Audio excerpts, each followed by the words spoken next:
Did you ever issue your formal retraction on his behavior? I did not. Well, I think you said he was a good boy. Yeah, that was the following. We had to say something.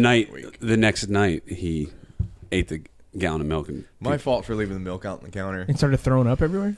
Later when he got back to Davenport's. He did get milk all over my rug, though.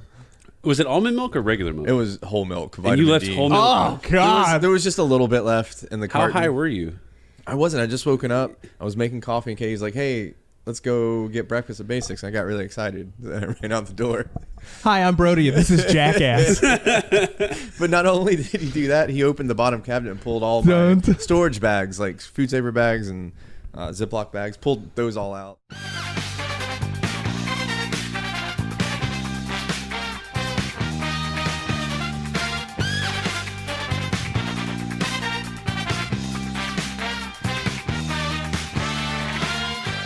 Welcome to $2 Steak, a pro wrestling podcast. I am your host, Aaron Varnum. Joining me today, as always, Big Mike. Yep.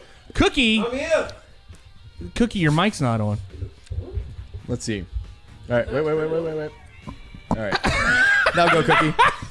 I'm here. Ah, hey! And Tolbert. Hey, folks. Guys, we are here, and we have had a humongous wrestling week.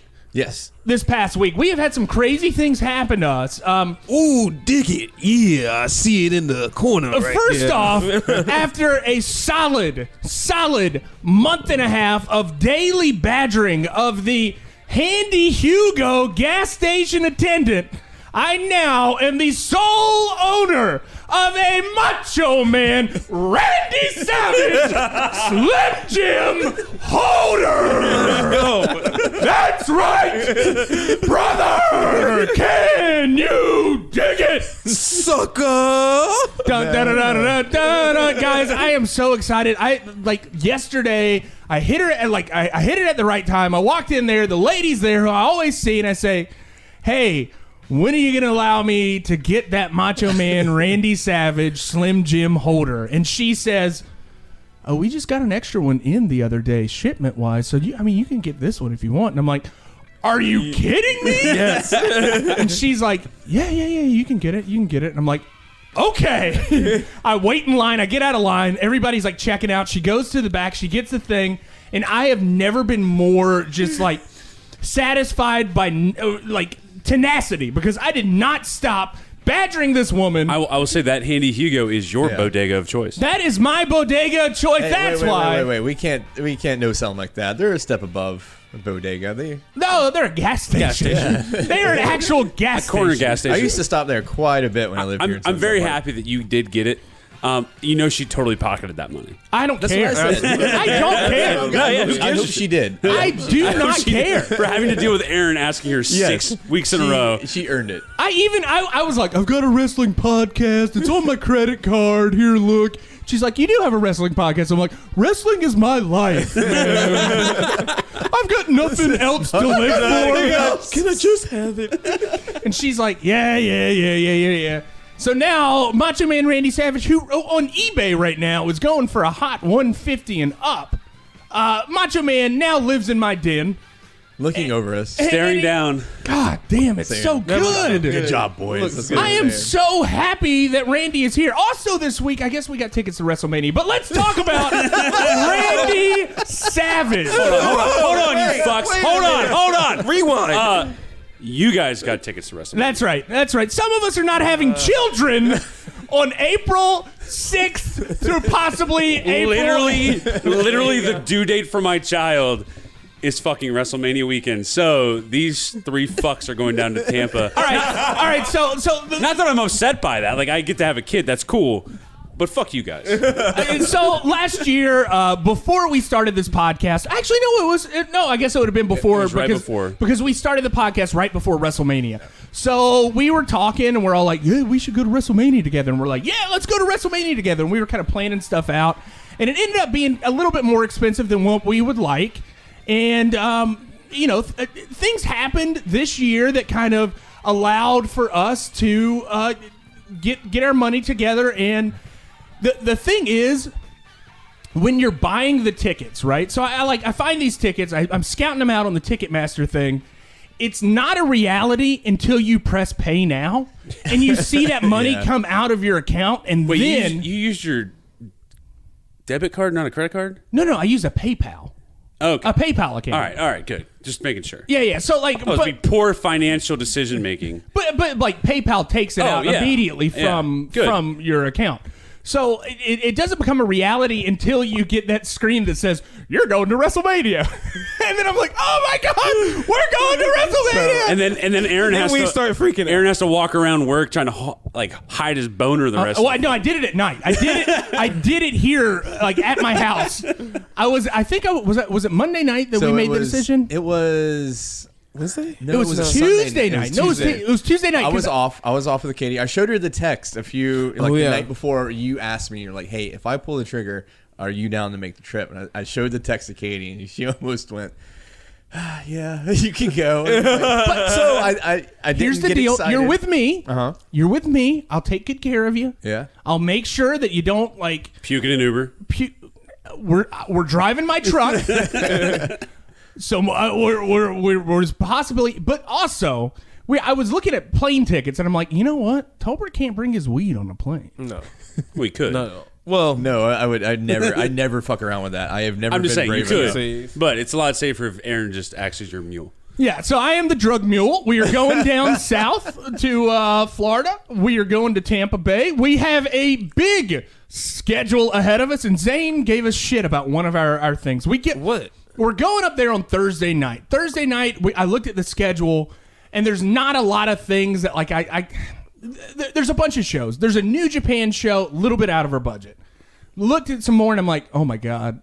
At 11 o'clock at night, there is a $5 wrestling show with Freight Train against Sami Callihan. Freight Train. We kind of have to go see that. Yeah. So after that, the next day, Friday. Friday's our one of our big days. Yeah, Friday's a big day. We're taking Cookie on a roller coaster. Have you never been on a roller coaster? Dude, I've been to a roller coaster. Okay, just making sure. Have you ever held a parrot? We're gonna make. Oh my God! We're gonna make Cookie hold a parrot. Cookie beware! I've never held. God, dude. Fuck. Cookie will be holding a parrot at some point in time in their trip. I'm just excited to hear Cookie's experience for a metalcade. Metalcade is going to be the most Cookie will be experience. the biggest thing that Cookie packs will be the bubble. And he's going to have to pack it into his bag, and he's going to self-enclose himself. The mosh pit is real. Yeah, there will be a mosh pit, and Tolbert will be in the middle of it. Waste. All right, so you know my love for Municipal Waste. Oh, I know, and I love Municipal Waste. We've seen Iron Reagan. We've seen Iron Reagan, seen the offshoot of Municipal Waste. I have never seen Municipal Waste. And just the fact we could just watch WrestleMania and Obituary. I can't. Oh, sorry, I didn't mean to no sell Obituary. Whew. Cookie, you are in for a treat, my friend. What do I need to bring with me? Body armor, earplugs, body armor, okay, and an open and an adult diaper. So we're going to Joey Janela's spring break. We sound like the biggest marks ever, but we have a professional wrestling podcast. So fuck it, why not? Yeah, why not? Yeah, so you're 1% marks. We're going to go see Joey Janela's spring break because we all want to see Minoru Suzuki live, and we also want to see him against Orange Cassidy. Yes, that is going to be a very fun matchup. Yeah. We think. Or it's going to be a murder, and we get to see the death of Orange Cassidy. If it's anything like the matchup last night, it'll be phenomenal. It's going to be fun. And then Metalcade, we get to see our boys, the Gymnasty Boys, there. So we're going to have a good weekend. After Metalcade, Tolbert. Yes. Look me in the eyes. We are going home. Not going home. We're going to where we are staying. After Metalcade? After Metalcade. So Cannabis Corpse is playing an after-party show in, how do you say it, Yarbo, whatever the neighborhood is in Tampa? Know. I don't know. There's a fest. There's a Metalcade after-party. Cannabis Corpse is playing. Tolbert. Huh? We are not going to that. We are going to rest up because WrestleMania is a marathon. I know. We have been to be 2. there. How long do we have to? We're going to be there for like 12 hours, right? Doors open 2 hours beforehand. So 4 o'clock. Okay. If it's event starts at like 6:30. Yeah. Doors open around 4. The line to get into WrestleMania takes 2 hours to get through. We got to go through that. Then we got to find our seats. Then once we get sat down, you got to get comfortable because your ass is going to be numb. After 8 hours, we'll be out of there by midnight. Yeah. And then getting to my truck, it's going to be terrible, but I'm going to have the best time of my life. I can't wait. I can't wait. It's all Mike. Sorry, Mike. I'll be having one of the best times of my life too. That's right. One of the... Having another son, having another baby boy. Yeah, give him a hand. It's okay. My wife is pretty adamant that if she's in the living room stuff, I can't be watching WrestleMania. I said, okay, if you're giving birth, no WrestleMania. She's like, no, if I'm in the hospital, we're not watching. I was like, if you're giving birth, no WrestleMania. If you're in the hospital and you either haven't or have given birth, I'm watching fucking WrestleMania. Absolutely. You got to. I mean, and you're going to be... Your excuse is going to be like, I just want to see my boys. Like, you're going to be able to see I'm us. just going to see if the boys are on TV with their $2 steak shirts. We are going to be on the second level. They're really good seats. We're right above a tunnel, so we have nobody in front of us. And I've done this before. The first WrestleMania I was at, I had fucking children and everybody with signs in front of me, and it was fine, but it was also kind of annoying. The second time I did it, I got a seat over tunnels, nobody in front of you, and you can put your legs up and just relax. Yes. So this is kind of where our seats are for this time, and I'm very excited about it. I'm very excited. Well, I looked on YouTube of a drone tour of the stadium. I'm like, there's our seats. Let's see you. Oh, yeah.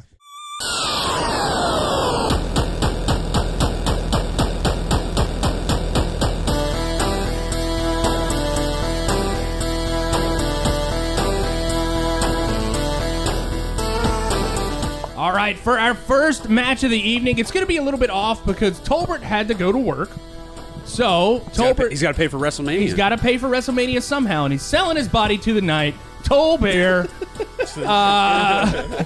he didn't have to wear that dress tonight. I don't know what's going on. Tolbert... anyways, so the Greenhorn, Big Mike, not so Greenhorn, has got Bret Hart versus Owen Hart from SummerSlam 1994. Yes. So this is SummerSlam August 29th, 1994. Chicago, Illinois. The same place as that Revolution pay-per-view that I heard about. Cookie might not get this joke, but Aaron, you know, every time I read or hear Chicago, Illinois, Yep. You know what I think? What? Scruff McGruff. Chicago, Illinois, 60652? Yeah, exactly. Oh, there we go. Yeah, you know what we're talking about? What the hell are y'all talking about? Oh, God, you're... At one point in time, Cookie, there was a thing called Saturday morning cartoons. And during that time, they would have advertisements. And there was one, Scruff McGruff. Help take a bite out of crime. Get your shit Oh, together. the detective that he dressed up. Shut your young mouth. McGruff. All right. Chicago, Illinois, 60652. Shut your young mouth. All right, go ahead. Proceed. Lee Cookie. Anyway, Bret Hart, Owen Hart, SummerSlam, Vince McMahon and Jerry Lawler on commentary. That's right. Just starting off, they do a really good job throughout, kind of talking about the brother-on-brother dynamic, which I really enjoyed. Because this is a 30-minute match. It is a 30-minute match. And they play into it. Again, commentary does a really good job of like talking about how they know each other's moves intricately, and then that's how they're able to kind of counter some things. So overall, I think they did a really good job kind of leading into this. At first, the match starts, and I go, "Well, what are the rules?" Wasn't super familiar. Right. I know the current ones. I just didn't know if they were the same. Vince eventually kind of mentions that it's the first one out of the cage with their feet hitting the floor. And I'll kind of dive into this a little bit. I don't like that. You don't like the getting out of the cage, or I don't like the rules for the match. To me, steel cage is like you're locked in. Right. We're gonna beat each other to death. I can see that. It should be an I quit match in a steel cage, essentially. Yeah, and that makes sense. And yeah, because subconsciously, I'm trying to do a little more thought into these things, and subconsciously, it's giving me thoughts of like, oh well, like the winner is the guy who escapes. Like that, it's kind of like a bitch move to me. It is. Like, it is. Like you're running away from the fight, kind of thing. And we can talk about it a little bit later too. But like the idea of the ref like opening the door, I don't like it's that. so cheesy. I don't like that. It's like, oh, sir, yes, you would like to escape. Here you go. And I think AEW did really well with not having that. And that's where I really didn't. I never put it together until we watched that Cody and Wardlow match where it's like, and the commentary hit on. It's like, no, this is still a pinfall match. Like, right. And then I was like, oh yeah, that is kind of weird. And then so that's kind of what I was thinking about the whole time. And it does kind of. So with all of that in my head, it took me out a couple times when they're like climbing up over the cage and then getting pulled back just because the guy's got your hair and that sort of thing. But overall, anyway, we'll talk about it later. But we start out, Owen's just beating the piss out of Brett. Owen's the heel at this point. Brett is the face. Owen, I think, is called the King of Hearts at that point. What was Brett then? He's not the Black Heart yet, right? No, he's not Blackheart yet, but they kept calling. What was some of the Jerry kept calling him backstory? King of Hearts. Yeah, like King of the Ring, right? I think that's why he called himself the that King might of have been Hearts. it. Yeah. I mean, and we have established that I prefer a match that I know the story behind and that sort of thing. But they did throughout this 30-minute match. They did a good job of kind of still keeping those highs and lows and kind of making me buy in terms of the psychology and that sort of stuff. They do a couple cuts to the Stu and Helen. Is it Helen? Helen? You look like a Helen. Yeah, it is. To Stu and Helen, the parents of the brothers. So it's funny because, NFL players or college players that are playing against each other, they always do this too. Stu is just... I'm just going to say it, whatever. Who gives a shit? This is a shitty wrestling podcast that nobody listens to. I had to look up how Stu Hart died. Okay. Because he had the look of somebody with Parkinson's. Really? So I know what you mean. Parkinson's patients have this thing called flat affect, meaning they just have this like stone face. You can't tell if they're happy, sad, whatever it is. That's how Stu looked. Like he was just mouth agape, sitting there just watching wrestling.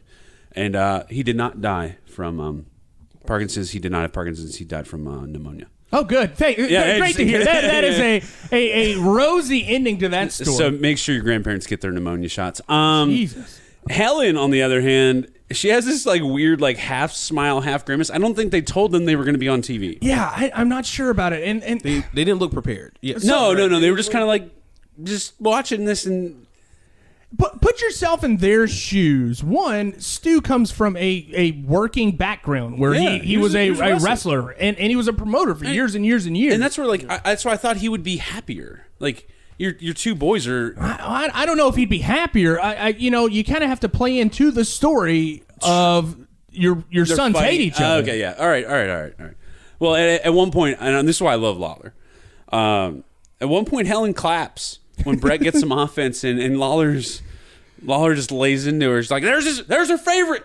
Yeah, right. And it's like that, and that it was probably not planned at all. But Lawler was just that quick, and that was great. That's why I even today Raw with Lawler back, like I enjoy it a little bit more. When you tone down his weird sexual comments, anytime he's not talking about puppies, aka tits, it's a lot better. Yeah. He helps put out a little bit of that garbage fire that is Raw at this point. Right. Anyway, so these brothers just continued to beat the crap out of each other. These moves are big and they're crisp. They're not a lot of them. It's not super fast pace. Like Brett hits this massive top rope suplex and then into a big bulldog.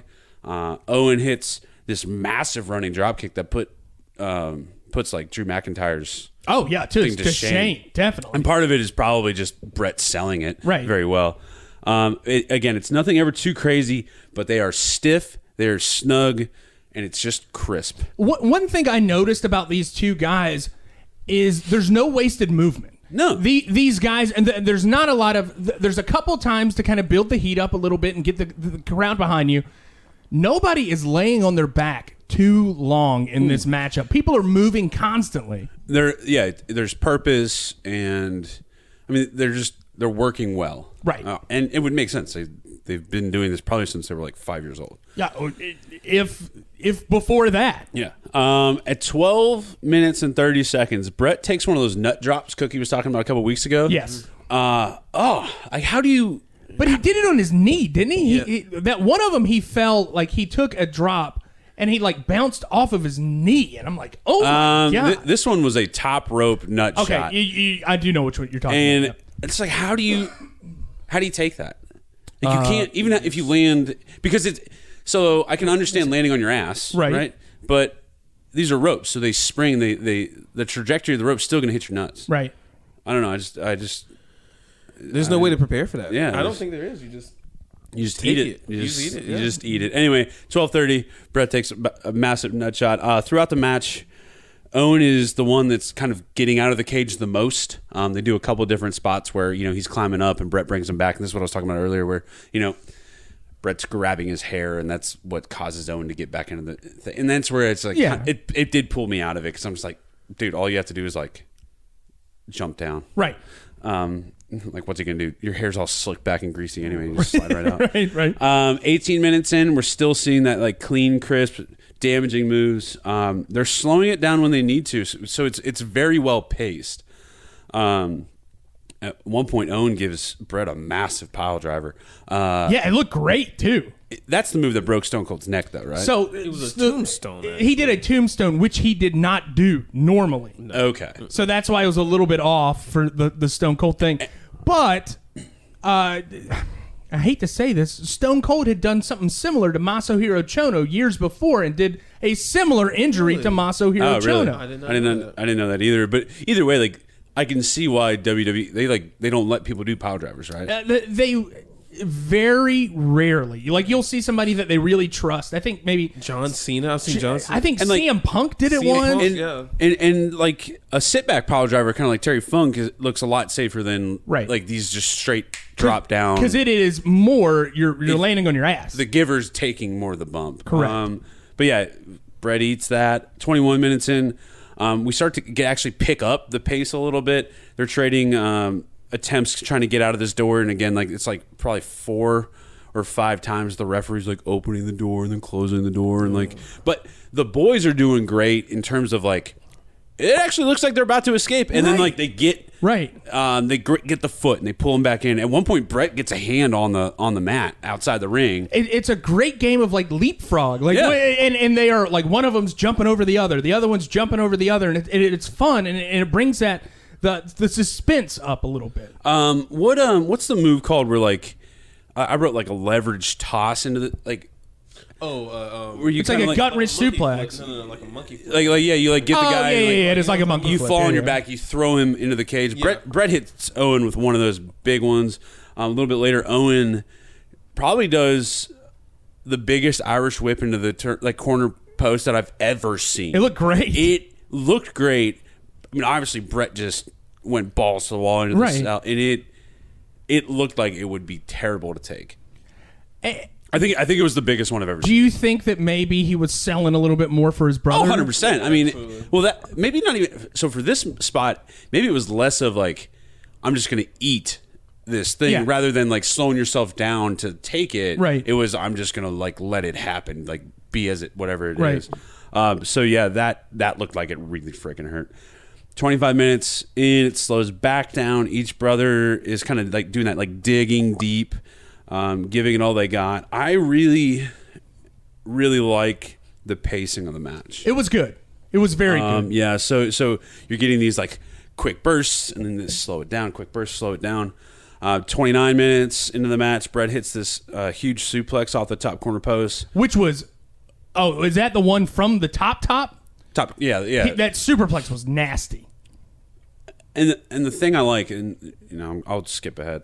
The thing I like about this whole match is like, to me, it's like realistic because it's Brett like builds up, does this massive move, and then they're exhausted. Like they're both just then laying there, and like that's how the last like 10 minutes went. It's like you get these like influxes of speed, agility, right, and then you just burn yourself out. It's kind of it's like what like real would happen. Exactly. At 31 minutes in, Owen hits a sharpshooter. Brett reverses the sharpshooter, which looked cool, which was great because like the one guy who knows how to break his own move is the guy who does that move. Right. Did Owen do a sharpshooter normally? Yeah, they both did a little bit. I mean, they kind of said that it was like a dungeon thing that you learned from your father when you were training in the dungeon. Gotcha. And eventually, they both get on the outside of the cage. And this was kind of a neat little ending. They're both like outside the cage trying to get down. Owen gets hung up. Brett gets out the cage. Feet touch. He wins. Again, throughout the whole match, I think the wrestlers did an amazing job of pacing it well. The first 2/3 of it was pretty steady. Yeah. And then, and I equate it kind of like to being on the rugby field. Like, so, it's an 80-minute game on rugby. And now I don't have to do that 80 minutes. I used to play 80 minutes every game, and it was fucking terrible. I don't do that as much, but you still get these bursts of like, all right, I gotta go. All right, here I can slow it down. Right. Gotta go, because that's what happens. Like when you're doing these like high athletic moves, you're not just eating finisher, just kicking out at 2 and moving on so you can get your shit in. Right. It's these guys, like, visually it looks like these two dudes are just battling, and I really like that. That's like my like takeaway of it. It was a great match. It did not feel like 30 minutes. Normally I shit on you for giving me these like long extended matches. I think this is your second actual cage match. The first one being our very first episode. I guess, yeah. I mean, I can't really remember. What did you think about the cage? The square cage. Yeah, I mean, it looks sturdy. It didn't like wobble like the first match. So it was no outfield like this softball cage park. is notorious. It looks cool, and it's a very like when I think back to cage matches, I think of this one because this is what I saw as my It childhood. looked very rigid, and everybody like you hear shoot interviews and people talking about that cage and how awful it was because the entire thing was made out of steel. Oh, yeah. There was no gate. There was no like fencing. It was. You were hitting a hard surface with no give. and that's where I equate WWE style cage matches in the same way that I do ladder matches. Okay. You have these like amazingly athletic guys pulling off these incredible moves, doing like a 30-minute match. These motherfuckers can't climb a goddamn cage. I can see that, right? Like you can't climb a ladder, and that's really what takes you it out. genuinely does. It pulls me out. I would much rather them just like not get to that spot rather than like climbing up and like reaching, and then like the guy comes over and gets him. Bump that, like screw that, like just don't even do it. Just beat the shit out of each other, and then when you get run up that ladder. That's what you should be doing. Like that's. Like any athlete who's expelled every ounce of energy they have, if they get to the finish line and they know they have a chance to win, they're going to shoot up that thing. Yeah. And that's the same thing with this kind of cage match. And that's what every time they did that little back and forth, like Brett would get all the way out and then get pulled back in from his hair. And same thing with Owen. Like it did take me out of it. And I think that was more of a case because of the rules of the match versus the workers of the match. I can totally see that. So I have two takeaways from this match that I wanted to throw in. One of them's a funny one, and one of them's kind of an interesting one. The first one being, I loved the cutaways to the Hart Foundation, and then you realize that Howard Stern was a member of the Hart Foundation. I mean, Davey Boy Smith. I have never seen Davey Boy Smith without either the braids or his hair pulled back. Is that the British Bulldog? His hair. That was him. And he's wearing these circle glasses and this like jacket. He looked exactly like Howard Stern did in the early 90s. He had no neck. He's huge. Very broad shoulders. I didn't care either way for the cutaways because I didn't know the background. Right, of the you whole see thing. like Bruce Hart, and you see some other members of the family. So that is the one that. like downfall for me in these kind of situations. Right, where it's you like, don't have the history. It takes a match like this though to give me that ring psychology to like kind of buy me into it. Unless because if it's something I don't know the background of, it's hard for me to buy into it 100%. So back to ring psychology, and I want to say this is why this is one of the best rivalries in professional wrestling. It is a story that is old as time. A tale as old as time. Oh, God damn it. It is a tale as old as time. You've got Jacob and Esau. You've got Cain and Abel. You have got these biblical rivalries between brothers. There's nothing like a brother fighting a brother. Yeah. People don't want to see it. That's what Vince McMahon said. No, I want to see that. That is what I grew up reading these stories in the Bible. Well, maybe not you, but like you grew up fighting with your brother. I grew up fighting with my brother. Here. My brother didn't sell as good as Bret Hart or Owen, but it is a story that everybody can relate to if you've got a sibling. You're not going to always get along with that person. And if that person does something to piss you off, you want to get back at them immediately. Yeah. So I think that is a very, very cool storyline. I will say that one of my biggest takeaways from this is that I loved watching this match because I didn't get to see a lot of Owen Hart or Bret Hart. Right. Owen you're Hart, a little younger. I was a little younger, and I grew up with Owen Hart around that time of like WWF Warzone. I'm not WWF a nugget. Attitude. I'm not a nugget. Enough is enough. It's time for a change. That's what I grew up with. The caution tape, him joining the Nation of Domination. And then Blue Blazer at the end. The Blue Blazer at the end. Like, that's what I saw, and I loved that character. And he was just taken away from me before I could actually get into that, like, watching his older stuff. He's such a good He's worker. so good. And I just hated that I couldn't watch him before this. But, like, watching these matches back, It's and, amazing. and you get It's to see amazing what he could like do. Brett at his prime, Owen at his Yeah. prime. These two guys. But this was before Brett became Brett, right? Or was this prime Brett? This was prime Brett. He was the champion at the time. This was before like people can argue all they want. From like 1992 to about 1998, Brett was the top dog in professional wrestling. If you wanted to have a good match and you were against Bret Hart, you could basically take the night off, like mentally, because you knew that it was going to be good. Yeah, absolutely. And these two guys together, both of these guys, very similar styles. These guys running through Stampede Wrestling back in the 80s. These guys training in the dungeon with their father. It is a very, from a wrestling fan perspective, it is like euphoria, you know? Mike, Yes. is that time for the social media update? Yeah, I mean, I talked about everything I kind of wanted to with the match. Great match. Again, didn't feel like 30 minutes, so I appreciate that, and I liked it. I was a little like... But you were worried. You actually asked me asked, if I wanted to change it. I got it. My life is fucking crazy, and I was like, no, I actually had time to sit down and actually watch it, so it was good. Yeah, like last night, I was like, I'm like, Hey, dude, I'm sorry I couldn't change it out. I'm like, oh no, dude, I watched it, took notes, it was great, And it was good. Okay. All right, let's talk about social media now. Social media. Hey, man, the $2 Steak crew is actually putting forth some effort again. I don't know what happened this week, but It happened in a 2-hour span last night. Well, last night, but even Tolbert, we had some great content coming out on Instagram and Twitter. Again, our social media handle is at the number $2 Steak _. Follow us on both, please. It's spelled out $2 Steak on Facebook. Not so much good content coming out of that, but I mean, I'll basically that is my platform for just posting the episodes. yeah. But really, Tolbert is up to 108 followers on Instagram, which would have me scared based on Zane's social media update last week of 500 followers, and Cookie gets to do a shooting star press. 4 years later, we're gonna be like, we finally got the. Yeah, Cookie, when you're $500. 30, are you going to be able to do a shooting star press running? We'll see, man. I might just do the swanton to make up for it. Knees up. I'm going to get my knees up, Cook. A 34-year-old Mike is gonna be taking a. This is the bump.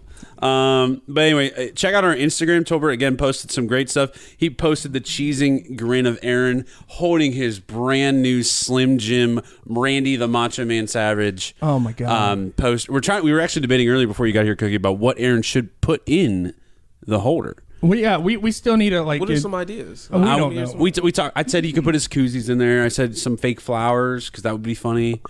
I could actually make like a whole like in memoriam to like Macho Man like corner of my house, like, and just have like flowers, fresh flowers being put into there every week. It's like my graveside vigil, like flowers, like a candle that's always burning.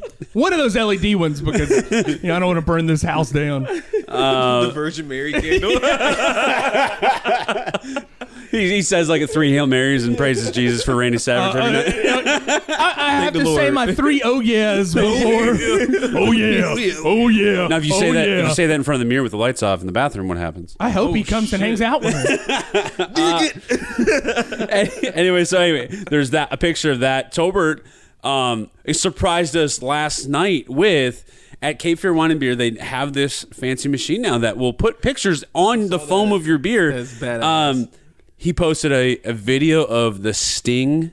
He had The Sting was pretty awesome. Surfer Sting, is that? That was Surfer Sting, yeah. Bash at the beach, Surfer Sting in a beer.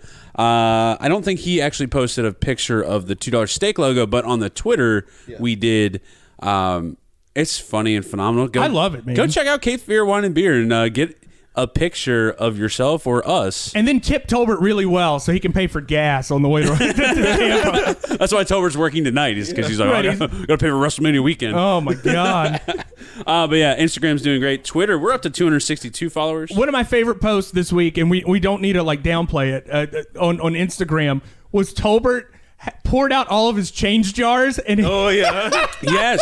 Gotta get the Honestly, WrestleMania. I forgot. Yes, and that post, we got a like and we got followed by Fest Wrestling, who is actually putting on WrestleCade. No, Metalcade. Metalcade. And so Tolbert was over the moon about that. he was so excited. And about it was a very funny post. because it is. There was probably $53 in change there, probably. At this point, we are having to scrounge our money together. We have got a month. We have got a solid deadline. And the good thing about that is like we have a date. Like this is not like up in the air. This is we have a date when I need to Aaron go. needs to get paid back. Yeah. Well, I mean, it was a joke, Aaron. Jesus. What I'm most worried about, is, guys, this is my timeline right here. The end of March, I have a bachelor party to go to in Austin, Texas. Who cares about that, brother? Will you just wait? I have bachelor party, WrestleMania, and then I have a wedding right after that. Your boy is gonna be fucked up for the next 3 weeks straight. Cookie's gonna go through DTs. There's gonna be this fine line, like pay your rent. Yes. Right, because you will literally you will live the life of a homeless man for 3 weeks there. Absolutely. My couch is not going to have a cookie-sized dent in it by the end of April. This pillow looks pretty. Hey, Kensuke, I'm going to be short this week. I'm moving in with Varnum. I got WrestleMania going on, man. Twitter, we are up to 262 followers. I don't know if you caught this last night. I changed our bio on Twitter. It now says 4-ish dudes breaking down old school wrestling, all caps. Actually spelled out because I know Zane does not like wrestling. No. And breaking down old school wrestling matches from perspectives of uneducated to really uneducated. Well, yeah. I feel a little educated. Well, anyway, I thought it was funny, so I posted that last night and changed that up. Hey, real quick, I'm going to put my mic down. Aaron Varnum.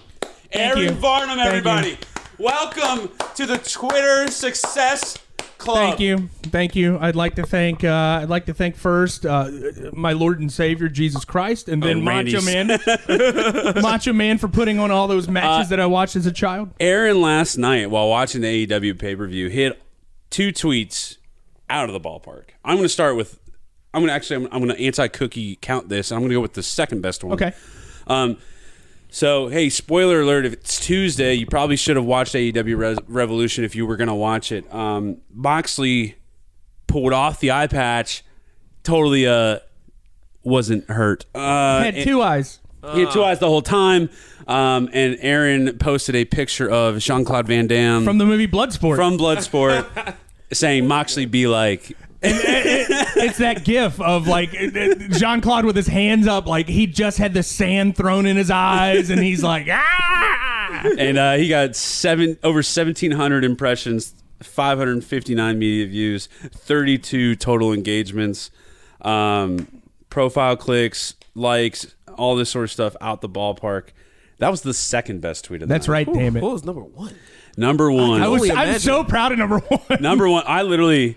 We were joking about it, and I didn't know that he actually went out and tweeted it, but... Oh, I just had it. And he goes, Arn Anderson looks kind of like Andy Reid. And so he literally says, Arn Anderson outside the ring like, and it's just a picture of Andy Reid looking at his Waffle House menu. Right. And, because Arn had that Waffle House menu. He has the laminated card. Cookie, he damn near did 5,000 impressions. Wow. 161 engagements. We had 29 likes. We had 4 retweets. Followers. We got some followers. Got 2 followers off of this tweet. Yeah. Aaron Varnum. Aaron. Great week on social media. No shit list for Aaron. No, Aaron does not make the shit list other than the fact he's going to WrestleMania this year, not last year. Other than that, though, we had great content. We had a couple hundred impressions on most of our tweets. Our engagement rate is, back to where it was when I cared had a student and I could just troll Twitter all the time. That's all right. One of my favorite tweets this week, not to continue this whole shtick even longer, I tweeted out that I watched a guy hulk up at the end of the song "Kiss Me, I'm Shit-Faced." Cookie, are you familiar with the Dropkick Murphys? The band? No. Well, yes, I am. Yeah. No, I do know who that is. It's an Irish band, right? Yeah, whatever. I do know who that is. Terrible. I hate them. They have like 3 hit songs. Anyway, like it's like this real high song, and at the very end, like the guy's real low, and then he builds himself back up. Right? He gets more excited, and I watched this guy lay on the stage at the very end, just like selling like a mother, selling like Bret Hart, and then it starts building back up, and he hulks back up, and thank God for Drunk Brooks. That was Brooks? That was Brooks. I literally said, Just watch the guy hulk up at the end of Kiss Me, I'm Shitface, hashtag cheat me tweet, hashtag wrestling community, And that was hashtag Brooks. That's Brooks. awesome. With I didn't realize it was actually Brooks. Brooks did it. Oh it was my phenomenal. God. Speaking of Hulk Hogan, real quick, I was in Hulk Charlotte this Hogan. past weekend, and I went to this place called Pinball Mechanical. Shout out to Pinball Mechanical. This place it's a retro bar. Yeah. You would love this because it has old Simpsons like arcade I'm games all about and stuff that. like that. You had me at Simpsons. There is a drink called the Hulk Hogan, and it comes with an original bomb pop in it. I'm sure you guys know what those are. Yeah, why didn't you get one? I can't eat that. I can't eat those. Why? Dude, my teeth. I can't eat them. Sensitive teeth, man. I don't Really? like it. Yeah, I can't eat them. Yeah. They fuck up my teeth. Whatever. did not know that. Yeah, shit happens. But anyway, I thought it was badass. We need to go to Charlotte one day, and we need to go to this place because I know you guys will love that stuff. There's a place called Pinky's in Charlotte. You need to go to Pinky's. And on the side of the wall, they have a signed Four Horsemen picture of all the guys like doing the four. And I'm like, this place. And so every single time I go to Charlotte, I make my Uncle Roger take me to Pinky's. He's like, why do we Roger, can we go to Pinky's, please? He's like, is it because you want to see the Four Horsemen? I'm like, yes, it is. But that's it for the social media update. All right. Shit list, aka as Zane Dawson made it, the fuck you list. Jesus Oh, Christ. very aggressive, very aggressive. I really appreciate can it. you say? I really appreciated Zane shooting on those people. TVMA last week. He went hard. Way I was hard. uncomfortable sitting there. I loved listening to it. The only thing I didn't like about Zane doing it was he kept going, I don't know what you did, bro. But Big Mike says, fuck you. I don't know what you did. Still, I think the greatest line, and we've been quoting this all week, and he called out the girl. I forgot what the girl's name was, but he says, blah, blah, blah. Fuck you. I ain't got. Well, he said, well, you're out of words. Well, we're out of fucks. or something like no, that. she's all out of bubble. You're all out of bubble gum. We're all out of words. Fuck you. Anyway, thank you, Zane, for filling in for me last week. I will continue, hopefully, on the shit list, aka fuck you list train. Joe in North Carolina. I hate doing this, but Joe in North Carolina. He's one of our boys. We don't know him. Well, he's not our boy. At Joseph Loban, like, dude used his real name. That's Who that's does a that? shit list quality right Who there. does that? Joey. Hey, you know what? He's a retired stunt double for Adam Sandler. Really? He is in the United States Army, so thank you for your service. Thank you for your service. He is he is a wrestling fan, a father, an idiot sandwich maker. Joe, I hate you because I'm pretty sure he unfollowed it. Like, this is a legit, I think, unfollow. Yeah.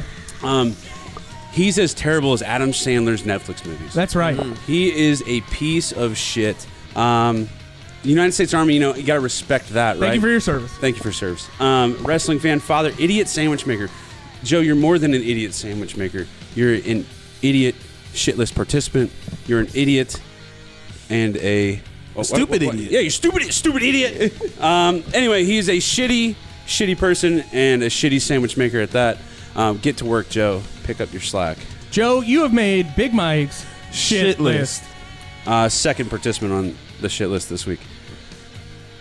Cody Rhodes, tattoo artist. Oh, that we knew this one was coming. Oh man! Did he tag him in the tweet when he didn't? Otherwise, I was gonna find this guy. Oh, people have been shitting on the quality of the tattoo. I'm fine with that. Whatever. Put it on your chest. Put it on your calf. Put it on your back. Put it on your leg. Not on your goddamn anywhere neck. but your fucking neck. Why? Why would you let a man who has one other tattoo that says it's in script, it says dream, it's the size of a dollar bill across his pec? Right. Why would you let a guy get a colored tattoo on his neck? What's next is my question. If he doesn't come out with a 3/4 sleeve like The Rock, I don't know what. It is like a postage stamp on a white envelope, right on his fucking neck. And he's very pale. Like he looks so like me. Extremely. We spent more time talking about his neck tattoo Took us out of the match. and MJF's terrible spray tan than we did the actual match last night. It's so bad. A tattoo artist, their job is not just to create quality art that is permanent on somebody's body, but their job is to talk idiots out of stupid things. And because he was not able to talk this idiot out of this stupid thing, he makes my shit list. And you know what? I'll also we can say Cody Rhodes, your tattoo artist, and Cody Rhodes, your neck, make Big Mike's shit list.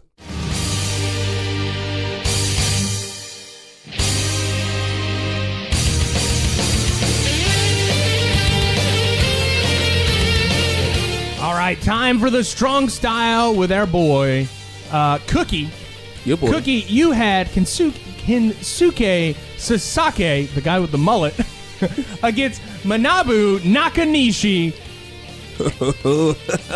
You know what we got? Oh, what do we got here? Hey, we got two big men bumping meat. Is that what you call this? I call it two big men bumping meat, and they had big muscles. Oh, my God.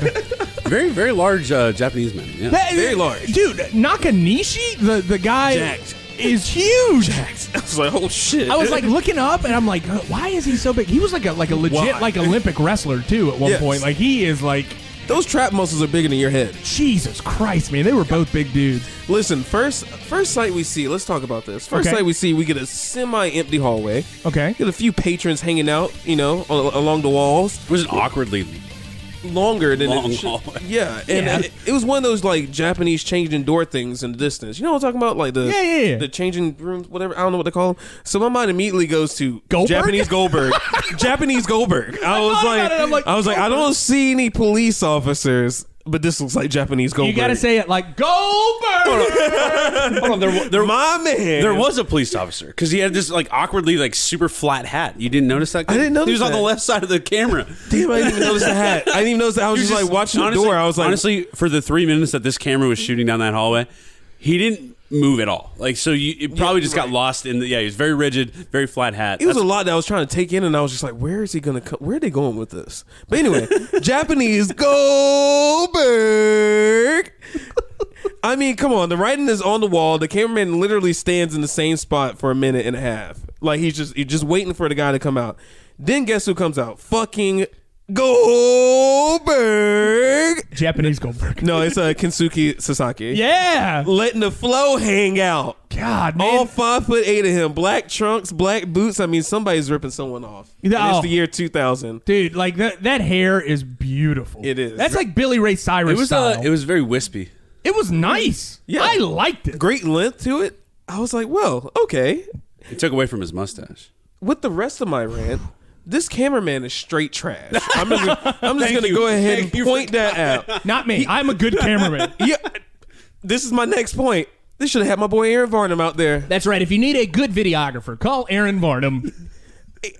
Okay, Hey, Cookie, what kind of shoes was he wearing? What kind of shoes was the cameraman wearing? What kind of shoes was the cop wearing? Oh my Hey, how many God. ceiling tiles does it take to get from where he's standing to the fucking door? Because the cameraman let you know it all. I don't think that anybody. He probably didn't have a cable puller, and he was just like trying not to die. It was 3 minutes of just looking at the changing, whatever, Japanese changing thing, whatever you have here, and then the wall. And then we see the back of Sasaki as he's walking out, and Sasaki's walking down the hallway. And then guess what? He disappears behind some other cameramen. He clearly loses his wrestler. So the cameraman gets on the apron and just zooms in as hard as he can on the face of Nakanishi. It literally went from Sasaki to the crowd of the cameramen to the feet to audience to apron to Nakanishi's eyeballs. It was so bizarre.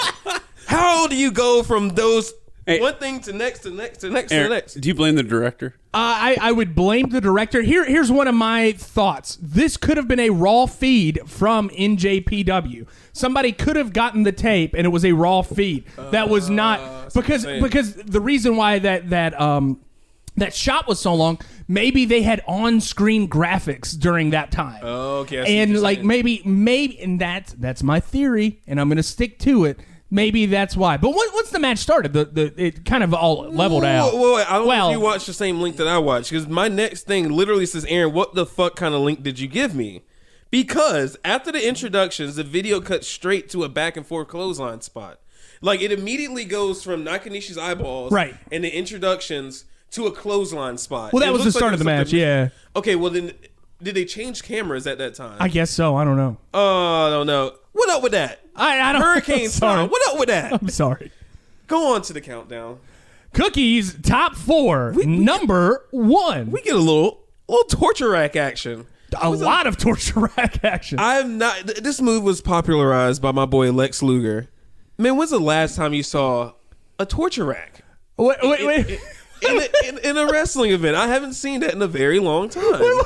We were watching last week. Cookie and I were watching these promos, and there was one of Lex Luger as like the worst promo of all time. God. And he's like, I don't know. That's what I just want to say to your answer. When's the last time I saw a torture rack? I don't know. What is the torture rack? That's when you have one on your shoulder. I used to do, literally, because I had strong legs as a child, that was my one move. And it never hurt anybody, but I would be like, I'd put my friends in the torture rack and like do that. Is that that's where you like bounce up and down? Yeah. All right, yeah. Yeah, that's it. Man, last time you saw it, we don't know. Well, Sasaki gets countered. Nakanishi drops this fool with a devastating reverse suplex, like right on his neck. Nakanishi puts him in the laziest torture rack ever, though. Yeah, he's not cranking it. No.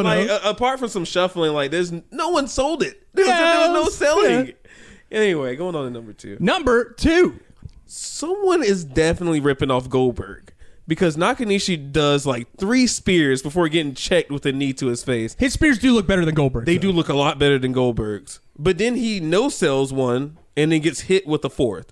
This is like a Roman Reigns match is what it feels like. Right. It's just like who's probably going to win this match, even though that's not exactly what happens. But anyway, someone's definitely ripping off Goldberg. And he might have a case. Let me just talk about this. Both of them are wearing black trunks, black boots. Right. This is like Stone Cold versus Goldberg, right? But the Japanese version of it. 2 I like big jack dudes, big meaty men bumping meat. Number 3. Number 3. Another clothesline spot. And then guess what? We get another move, and we get a rebound body slam. I.e. Dustin Rhodes. And then another fucking clothesline. I think there are 4 moves in this entire match. I was completely fine with those clotheslines. I love the fact that every time they clothesline, you could see the mist. Dude, spraying that's off the best part. Yeah. The mist was just like, it was. You could tell that these guys were nailing each other with those clotheslines. I was like, this should get 2 cookies. And then I was just like, wait a minute. It looks amazing. Yes. Every clothesline, you see the mist coming off, the mullets whipping back. Dude, and the crowd is in a frenzy. They love it. This is the G1 climax like Aaron and I were talking about. This is the year 2000. This is the finals. And this is 2 big meaty men bumping meat. Big E would love this. Big Mike loves this. Zane, I know you're listening to this. I know you love this. Watch the link, Zane. I enjoyed it. I liked it. Number 4.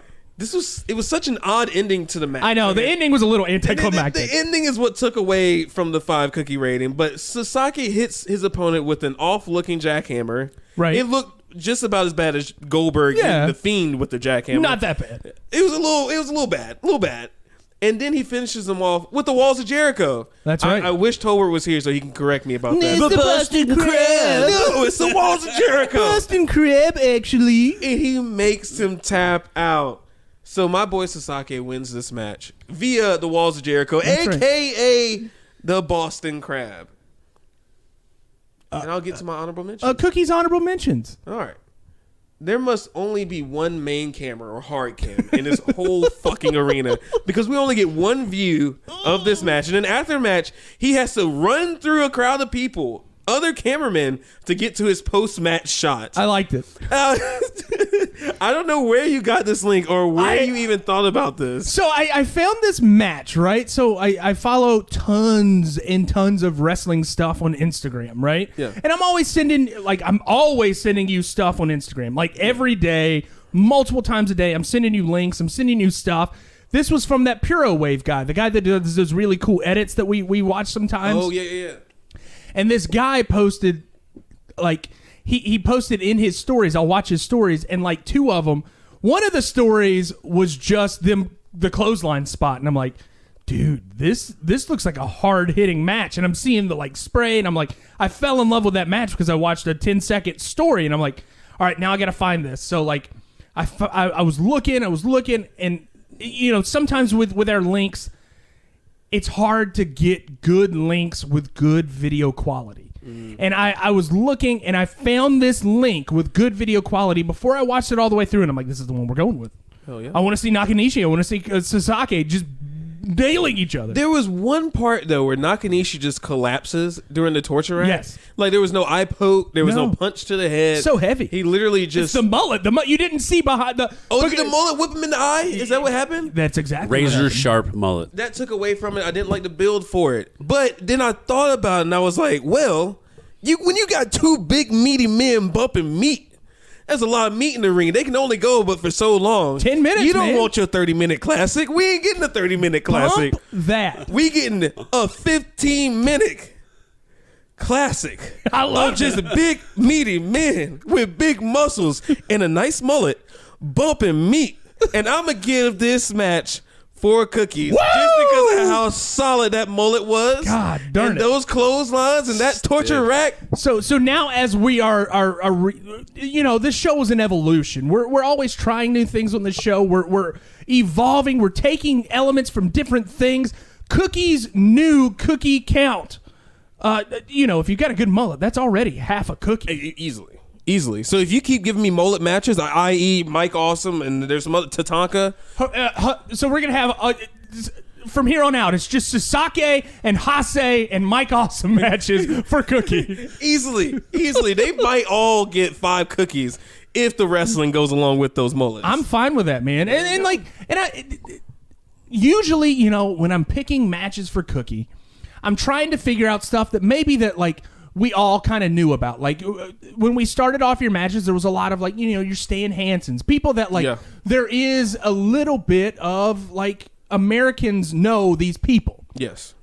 And the more that we're kind of going into it, and I really like this, is being able to find gems from people that I have no clue about. Not a fucking clue. I was not raised on Kensuke Sasaki or Nakanishi. I didn't even know how to pronounce his name. I was not raised on these guys. I found this match and I'm like, you know what? We'll go with this now. Why not? Because I love it. I love, one more time for the people at home, big meaty men bumping meat.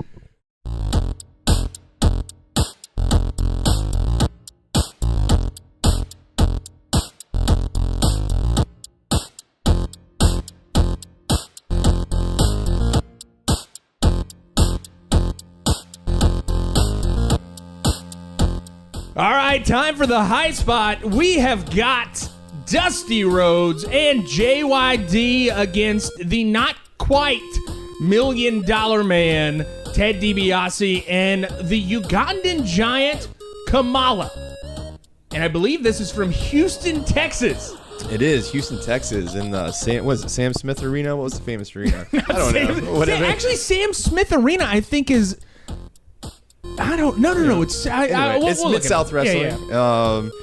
And this crowd is hype, man. They came to see some wrestling. Man, this is equivalent to an early ECW crowd. Yeah. I was shocked at how wild they literally started the match, and they're like, "Please take your seats, get out of the aisles. Please take your seats and get out of the aisles." There's people running everywhere. They're cutting the Insane. promos. Everyone's going crazy while they're doing the promos. If I listened the first time I watched this match and the promos, I had on a really good pair of headphones, and if you put on a good pair of headphones, it's split audio. So one side of the audio is the NAT sound, which is the sound of everything else not on the microphone. And on the right side of the speakers is the microphone. And on the left side of the speakers, you can hear one fan during, clear as day, during the Ted DiBiase thing. And he's like, "Fuck you, Ted!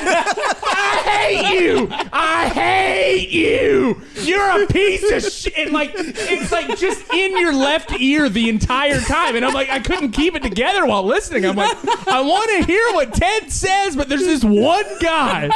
That's the devil on his shoulder. Oh, yeah. Oh, my God. These fans are passionate, man, but they cut some really good promos. You have So good. You have DiBiase out there. Oh man, just laying out the challenge, just ready to go. So you have Kamala come out as well. Correct. He doesn't speak much because he's Ugandan. Yeah. Was he actually Ugandan? Hell no, he's from Georgia. Okay, well, he didn't talk, so I didn't know. If you ever hear him, Kayfabe, man. if you ever hear him talk, he's like, "Yo, dude." He sounds like a redneck. Anyways. Actually, No, keep going. I'm sorry. Yeah, so they cut some awesome promos before we get the match started, and they announced that it's going to be bull rope. He's and from dog. Mississippi. I take it back. That's even worse.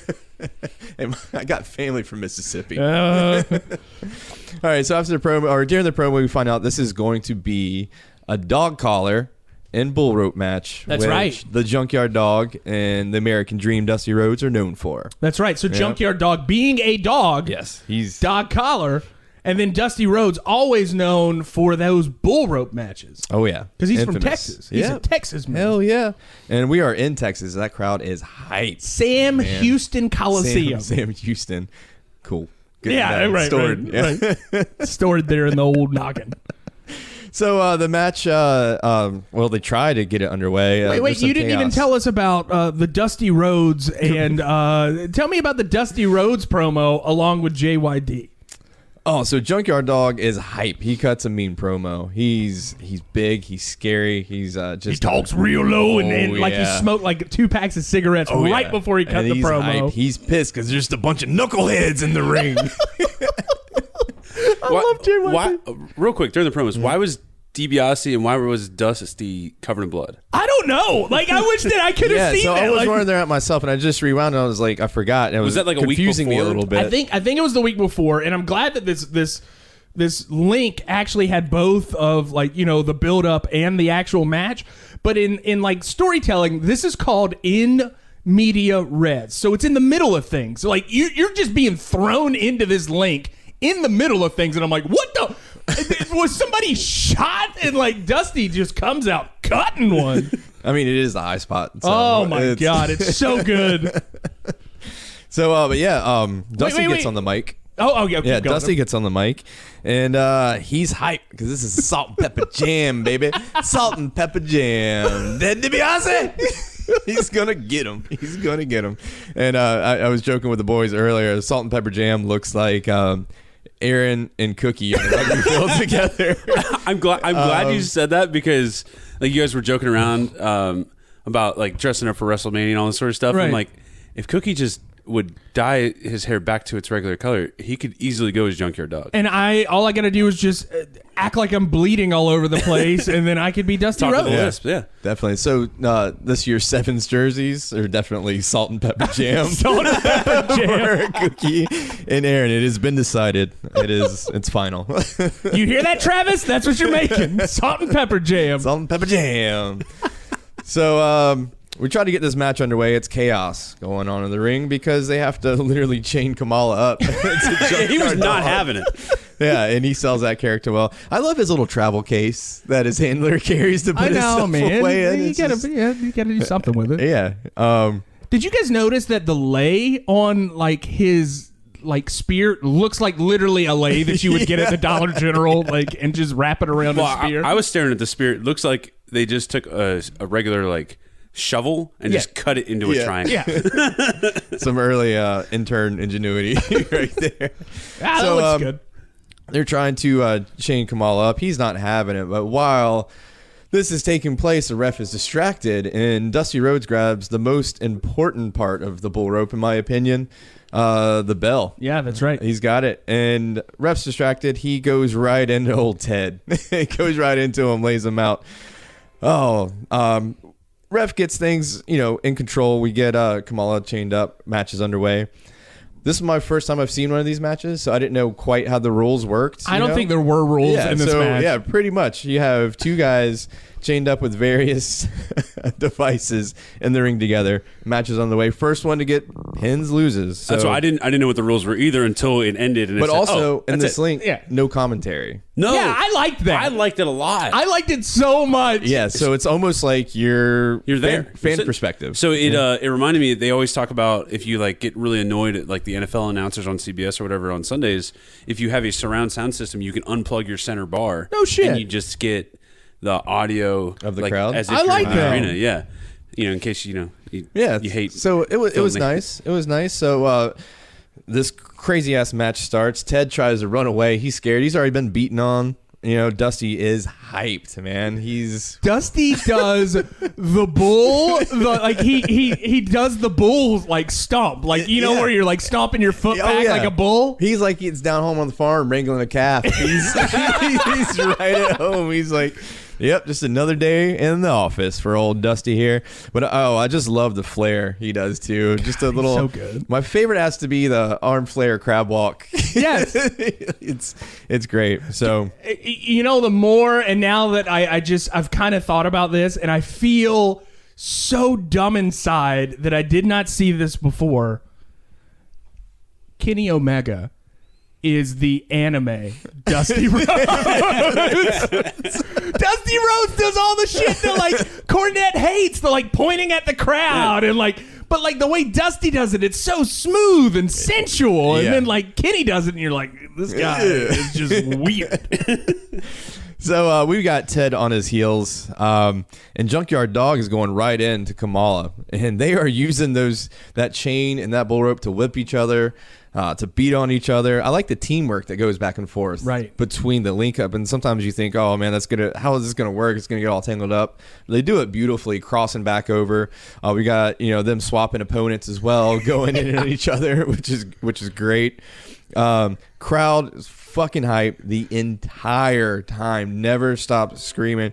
Any point they think they start to lose them, the heels get a little bit of heat, they build them back up, and we get the baby faces on their heels, beat on them a little bit, and we're coming to a climax here. Like, how is this going to end? And Dusty has been going in on Ted the whole time with his cowbell to the point where he is just gushing blood from his forehead. And he just keeps on hitting him. They finally get, they rally. They get a little bit of offense. And you're like, oh I don't know how this is going to end. This might swerve us here. And it gets to a spot where we had Ted on the top ropes, going to execute some kind of leg drop, but Dusty he pulls himself together. He grabs that bull rope and drags him down. Hits him one more time for good measure and gets the pin. Good guys win. It is.